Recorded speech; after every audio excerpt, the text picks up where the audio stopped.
Absolute perfect timing. We met last year in Philadelphia. It was beautiful, just like my brother over there. Tears were flowing. Right now I feel the love. My questions really are more so about turning thoughts to things. Yes. And I know. Or about allowing the thoughts that are turning to things to be seen by me. Realized by me. So I'm thankful for everyone here. I mean, a lot of us, we like comfort, but this group that's assembled here all around the globe really craves newness, which is the leading edge. You represent the momentum of allowing. The entire world and all of its inhabitants have been contributing to this vortex. And so the growth and the expansion and the potential for such has been happening all along. But what you represent is a deliberate discovery of reception of the things that have been being asked for a long time. So that's why we call it the time of awakening, or the time of reawakening, the time of finally consciously, not just accidentally stumbling into a good mood and getting a flash of enlightenment that lasts only 3 days, but a conscientious awareness of how it all works, and a deliberate application of the skills that I possess in order to hold myself consistently so that momentum can ensue, so that I can track, so that it's chartable and trackable, so that I can watch my mood translate into manifestations and know for sure that worthy me, worthy deliberate creator me, has accomplished this just like I intended when I decided to come. And ever since I was little, I've always felt that sense of power. Yeah. I've always felt it. So now I'm in step 5 right now, and I'm really loving it. So yesterday, coming with my mom, she's actually here in the audience, and I'm so happy to be here right now with 2 of my great teachers. One, Esther, Abraham, other one, my mom. Yeah.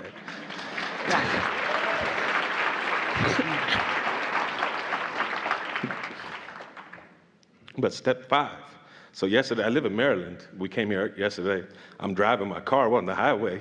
It starts acting up. I'm going 65, and it acts up like, I guess, I don't know if the transmission, something's going wrong with the car, and it goes down to 20 miles per hour. I only mentioned it to my mom, but she actually experienced it.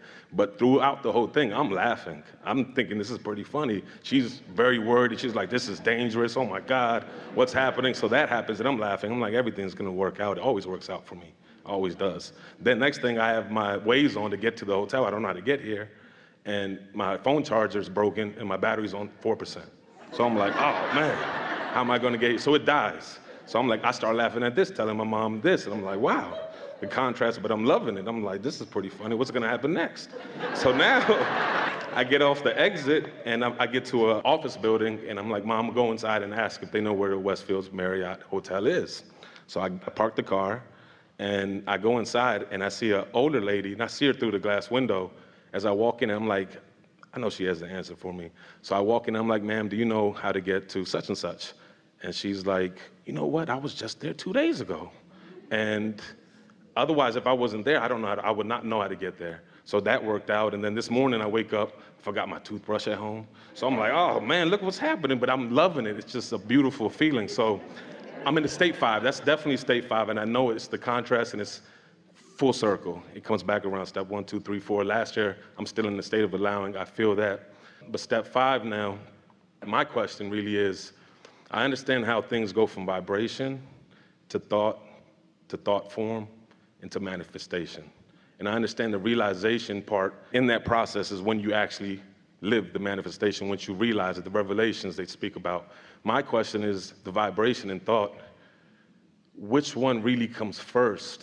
I know vibration is what I sense must come first. And then also with thoughts, also, Abraham, how do new thoughts get created? Because I have a sense that now whatever vibration, my environment that I give, my mood that I offer, thoughts get attracted with that, and they approach me, those thoughts that we've created as a collective consciousness. I understand that, but I don't understand how new thoughts are created also. If I'm attracting thoughts, who are the ones that are you guys the one that's creating the new thoughts and we're just living and experiencing it?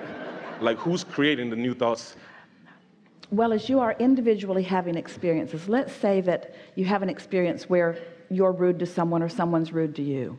So you know what you don't want, and you automatically launch a rocket of desire. So you wouldn't even call it so much a thought. It's just a feeling. It was an experience that you had. And so let's say that you don't have enough money and you want more money, or that you can't find your way and that you want to find your way.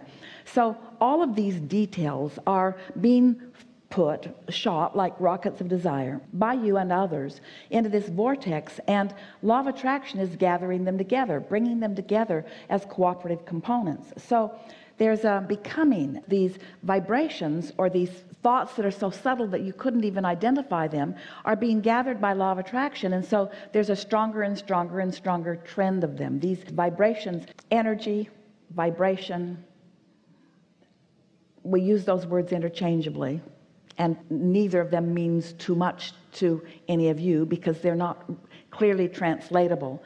But then as they gather more momentum and you are in the receptive mode of them, you translate the vibration into the thought. So let's call the thought then the manifestation that followed the vibration. Now, once the thought comes, then sometimes you translate those thoughts into words. So let's call that a further manifestation. Then you translate it into a rendezvous. These vibrations are turning to thoughts, and these thoughts are turning to things, and the momentum of them just causes them to become more and more and more. That's happening whether you're aware of it or not. But the important thing, when you are aware, is that then you become the receiver of them. Just play with this for a little bit. It's like the question that you all have been asking with fun for a long time that says, if a tree falls in the forest and there's no one there to hear it, did it make a sound? And the answer to that question is no. It made a vibration. It caused a vibration around it, but unless there was an eardrum there to translate the vibration of the tree falling into what you call sound, there was no sound if there was not a receiver to translate the vibration into a sound. You get what we're talking about? So that's how the thoughts are turned to things. Now, we want to talk about your specific experience, and we like so much the way you laid it out for us all to see it, because you're moving in what you think is your vehicle, but it isn't. There's so much more to the vehicle that is moving you through life than this vehicle, this car that you are thinking is transporting you to one place or another. And there is so much more to your guidance than this Waze or Magellan or Garmin or whatever the navigational system is that you're using. There's so much more to your guidance system than there are these physical things or contraptions that you're using to guide you. With all of that, the reason that you kept knowing that everything is all right, that the vehicle doesn't really matter because there'll always be another. There's always another way to get to wherever I'm wanting to be, and that the navigational system doesn't even matter because there's always a way to know. What you are in the process of translating back to us is something that you're feeling profoundly every day, is that because things are always working out for you, there always is another way. The guidance that you're seeking is not where most of you are looking, you see. You drag so much stuff around with you. Esther practically lives out of a suitcase, and each trip her suitcase weighs just slightly more than it did the trip before, until it reaches a sort of breaking point where no one is willing to pick it up. Every time her bag comes back, it has the heavy tag on it because it is heavy. And so what we're getting at is, as you release the feeling that you need to, for a sense of security, drag all this stuff with you, and instead you accept yourself as this being who is moving through space and time with resources that are coming to you from a non-physical level that can be translated moment by moment as you need them, then you are truly free. The more you drag around, the more you enhance your sense of vulnerability. We're speaking specifically and directly to you. This is what you've been trying to say for a long time. I don't have to justify my well-being by what I'm dragging around, because whatever I need, whenever I need it, will appear before me. And while that made a lot of you feel insecure, Esther, even in the middle of the conversation, is thinking, no, Abraham, I'm not giving up that or that or that or that or that. I really like this stuff that I'm dragging around with me. But we want you to feel the freedom in accepting your right place and right time in the universe, and the resourcefulness that the universe has in yielding to you whatever you need whenever you need it, whatever you want whenever you want it. And so feel the freedom in that, the security in that. That's really what we want you to practice. And so as we are feeling around in this room, as we make that statement, there are some things that you do for the sake of stability and security that hold you apart from the adventure that you really want. And the adventure is the newness. And so this is the assurance that we want to give you. This puts it all together in a way that you can feel confident and comfortable and secure while you are in your adventurous, out here on the leading edge state of mind. Now, this is how it all fits together. Through life, you came, you didn't know too much. There were those around you, your beautiful parents, who guided you as best they could. And through it all, you managed to create a vibrational reality that is to die for. And when you do, you'll know what we mean. It is this environment of well-being with details beyond verbal description. So here is this reality that you are allowing yourself to realize a little more and a little more and a little more all the time. As this reality exists, it exists in perfection, and everything has been worked out. All the conflicts have been worked out because everyone gets what they want. All the shortage has been worked out because no one is ever deprived of anything when someone else receives it. It is endless in its expansion. Everything that humans worry about is non-existent in this vortex. Everything that you want, all the solutions to everything, all the expansion about everything, it already exists, you see. It's all been worked out. So as you get into the receptive mode and you allow yourself then to be on your journey, not worrying about whether your vehicle is solid or stable, not worrying about whether your phone will stay charged enough that the maps application can give you the route that you need, but instead trusting that everything always works out for you. You allow this vortex to yield to you what you want when you want it, what you need when you need it, and it's the way that you intended to go through life. Did you notice you didn't bring any of that stuff with you when you came?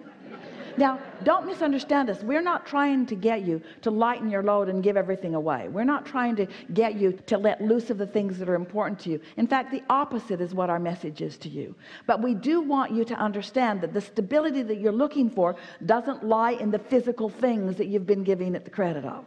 And so, since you're sifting this out, since you're sorting this out, since you're wanting to demonstrate this, then you are sort of in a little minor, won't last too long, phase of destroying the things around you that most people are looking at the reason for stability, while you still find stability where it's really coming from. Now, you don't have to do that. You can drive the most dynamic, awesome car that has ever been created and still be in vibrational alignment with your source energy. You do not have to get rid of the physical stability. This is the thing that we want you to hear. Don't need it to be stable. Be stable and then let it show itself to you as evidence of your stability. That's the biggest discernment that we want you to hear, and we've talked about that already here. And so a sort of rejecting of what the world thinks. There are so many people that want abundance but condemn it. And the reason that so many condemn it is because it feels like not enough have it. And so they're mad at those that do have it by condemning those that do have it, and not even realizing that they're preventing themselves from receiving the very abundance that already is lined up for them.